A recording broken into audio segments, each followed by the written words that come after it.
Biroq shuni aytishim mumkinki, inson sevgiga mubtalo bo'lsa, uni tezda yo'qotish tuyg'usi o'rab oladi.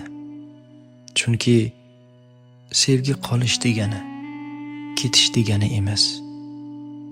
Men birovni sevadigan darajada jasoratli inson emasman. Sevish jasurlarning ishi. Mening ishim esa ketish. Holbuki sevadigan odam ketmaydi.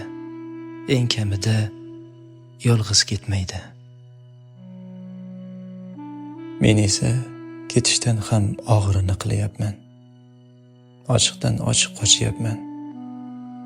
O'tmishimdan, yolg'izligimdan, qo'rquvlarimdan, dardlarimdan qochyapman. Hatto qochishdan ham qochyapman. Biroq nima qilmayin o'zimdan qocha olmayapman.